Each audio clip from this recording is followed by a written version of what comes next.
We're talking about child support. How easy is it to reach an agreement on paying child support? Now, these new changes came into force today, effectively saying that separated parents will be charged if they can't come to an amicable agreement on child maintenance.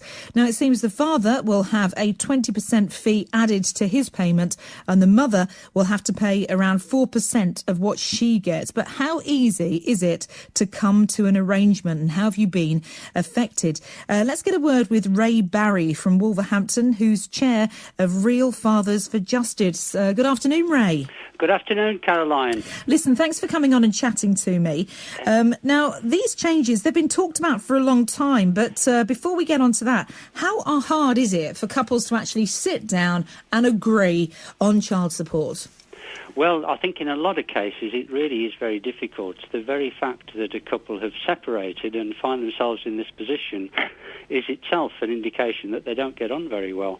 And very often there's a lot of harsh things said, there's a lot of cruel things perceived to be done by each parent, and so they're not best friends at all, and it's difficult for people in that frame of mind to come to an agreement about anything.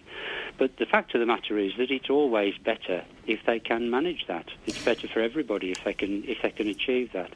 But it's by no means simple. There's a lot of challenges to it. You've got to get over, the hurt that you feel, and to be looking in very practical terms about, look, this has got to be done, and let's just sit down with a different hat on and put those differences to one side, and let's see if we can come to some practical arrangements about payment of child support. And while we're at it, let's see if we can come to some arrangements as well about when each of us will spend time with the child, so that we don't need to involve the state in all of this stuff. It's what you say, though. It's easy to say. You and I talking about this now, it seems to make logical sense that is the way forward. But, in a lot of cases, tensions run high, emotions run high, things bubble over, and you think, right, I'm going to have an amicable conversation. And then before you know where you are, you're screaming or rowing about whatever led you to be in that situation in the first place, aren't you? That's right. I mean, very often when those same two people get into the same room together, it's those unpleasant memories that come to the surface, and then before you know it, you're not actually behaving in a rational manner at all.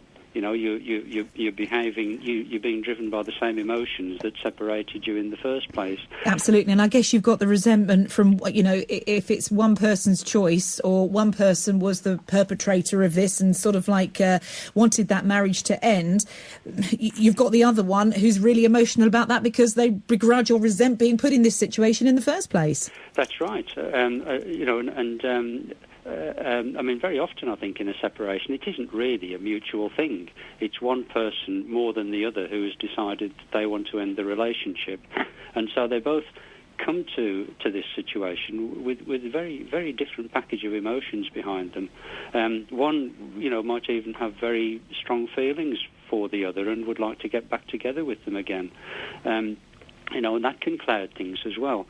I think another thing here really as well, Caroline, is there's a kind of disconnect between the two issues about seeing one's children and having to pay maintenance for them. Mm.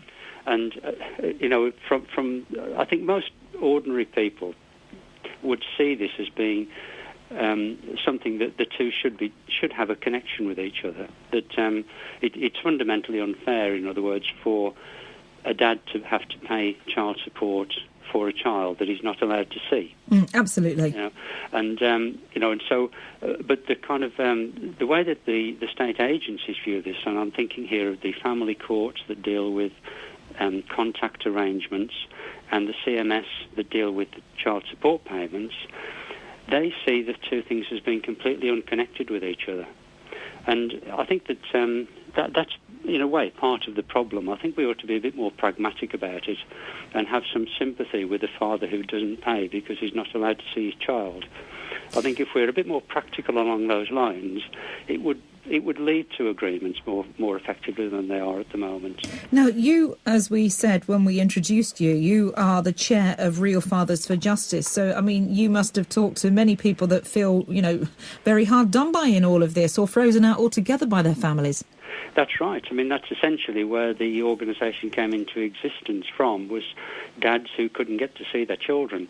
And then the kind of side issue to this is I'm having to pay this child support. I don't think it's fair. And also, they're charging too much, because one of the problems with the CSA has been incompetence.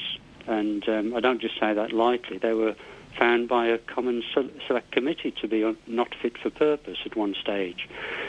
So dads are not simply feeling the resentment about paying at all when they're not allowed to see their children, and perhaps they didn't want to separate in the first instance.